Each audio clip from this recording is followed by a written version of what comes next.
வணக்கம், நான் doctor Christie. என் பசங்க பயங்கரமாக கோவப்பட்டாங்கன்னா அவங்க முன்னாடி இப்படி மொபைல் காட்டினாலே போதும் பல்ல காட்டி சிரிக்க ஆரம்பிச்சிடுவாங்க. ஏன்னா அவங்க பயங்கரமாக கோவப்படுறத வீடியோ எடுத்து காமிச்சு காமெடி பண்ணி சிரிச்சிருக்கேன். அப்போது அவங்களுக்கு தெரியும் கோவப்பட்டால் நம்ம எப்படியெல்லாம் முகபாவனை இருக்கும் அப்படின்னு சொல்லிட்டு. அதே தான் நீங்கள் கோவப்படும் பொழுது கண்ணாடி முன்னாடி நின்று உங்கள் முகபாவனையை நீங்களே பாருங்கள். ஒன்று நீங்களே பயந்துடுவீங்க, அப்படி இல்லைன்னா உங்களுக்கே பயங்கரமாக சிரிப்பு வந்துடும்.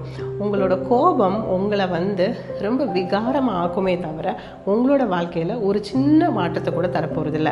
உங்கள் கோபம் ஒரு தண்ணியில் எரியப்பட்ட கல் மாதிரி தான். அதை திருப்பி திருப்பி கல்லை எரிய அந்த தண்ணி கலங்குமே தவிர அந்த தண்ணியில் ஒரு தெளிவு இருக்காது.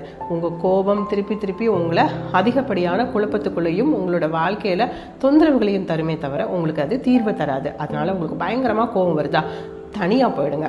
ஆனால் அந்த கோபத்தை தூபமிடுற மாதிரி இருக்கிற உறவினர்களோ நண்பர்களோ கூட சேர்க்காதீங்க. ஏன்னா அவங்க உங்கள் கோபத்தை அதிகப்படுத்துகிற மாதிரி ஏதாவது பேச இன்னும் கோபம் ஜாஸ்தி தான் ஆகும்.